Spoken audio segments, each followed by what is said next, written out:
قبرستان میں مردوں کے ساتھ زنا کرنے والے بدبخت شخص کا واقعہ۔ یہ واقعہ ہے ایک ایسے کفن چور کا۔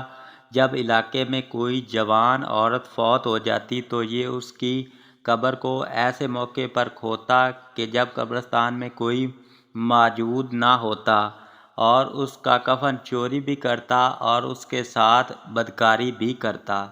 تو ایک مرتبہ ایسے ہوا کہ علاقے میں جب کسی جوان عورت کا انتقال ہو گیا، اس کفن چور نے اس عورت کا جنازہ بھی پڑھا اور اس کی قبر دیکھ لی، اور موقع پا کر قبرستان میں آیا۔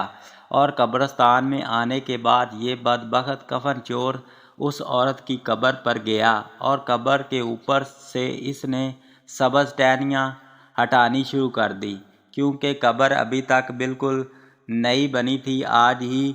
تو اس نے موقع پایا اور اس کی قبر پر چلا گیا۔ جاتے ہوئے وہ ادھر ادھر بھی دیکھ رہا تھا کہ کوئی مجھے دیکھ تو نہیں رہا، تو پھر اسی طرح تیزی سے آگے بڑھنے لگا اور جلدی سے ٹہنیاں اٹھانے لگا۔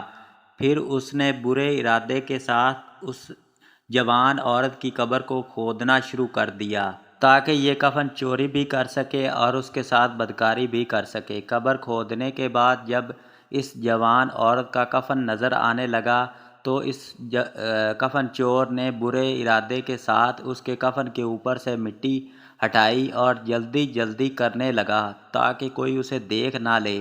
جب وہ بدبخت کفن چور اس عورت کے کفن کے اوپر سے مٹی ہٹا رہا تھا تو وہ معجزاتی طور پر جو مردہ عورت تھی وہ ہلنے لگی۔ پھر اس عورت نے بدبخت کفن چور کا بازو پکڑ لیا۔ اس کفن چور کے ہوش اڑ گئے کہ یہ مردہ عورت زندہ کیسے ہو گئی اور اس نے میرا بازو کیسے پکڑ لیا۔ بدبخت کفن چور نے جو برے ارادے کے ساتھ اس عورت کا کفن چوری کرنے اور اس کے ساتھ بدکاری کرنے آیا تھا، اس نے اپنا بازو چھڑانے کی لاکھ کوشش کی، لیکن اس عورت نے اس کا بازو نہیں چھوڑا۔ پھر کفن چور نے سنا کہ یہ عورت اسے کہہ رہی ہے کہ تجھے شرم نہیں آتی کہ آج اللہ پاک نے تیری بخشش کی ہے، تیرے گناہ معاف کیے ہیں، تو پھر گناہ کرنے آ گیا ہے۔ تو یہ بدبخت کفن چور کہنے لگا کہ میں تو زانی ہوں، مری ہوئی جوان عورتوں کے ساتھ بدکاری کرتا ہوں اور ان کا کفن چوری کرتا ہوں، تو میری بخشش کیسے ہو گئی؟ تو اس جوان مری ہوئی عورت نے کہا کہ آج تو نے میرا جنازہ پڑھا تھا، تو جس نے میرا جنازہ پڑھا اللہ پاک نے سب کی بخشش فرما دی، تو اس طرح تیری بخشش بھی ہو گئی۔ یہ سن کر وہ کفن چور بہت زیادہ شرمندہ ہوا اور اللہ پاک سے معافی مانگنے لگا، اور معافی مانگتے ہوئے اللہ پاک سے کہنے لگا، یا اللہ تو نے اتنے بڑے گناہ گار کو معاف کر دیا، تیری کیا شان ہے۔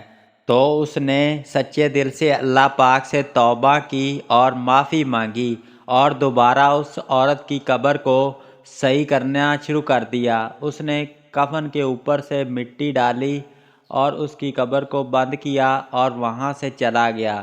تو دوستو یہ واقعہ کفن چور کی حکایت کتاب سے لیا گیا ہے۔ تو دوستو یہ سبق ملتا ہے کہ ہر مسلمان کا جنازہ پڑھانا چاہیے۔ اگر مرنے والا نیک ہوتا ہے تو اس کے طفیل سے جنازہ پڑھانے والوں کی بخشش ہو جاتی ہے، اور اگر جنازہ پڑھنے والوں سے نیک ہو تو اس کے طفیل سے میت کی بخشش ہو جاتی ہے۔ اس کے ساتھ ہمیں اللہ پاک نیک عمل کرنے کی توفیق عطا فرمائے، آمین۔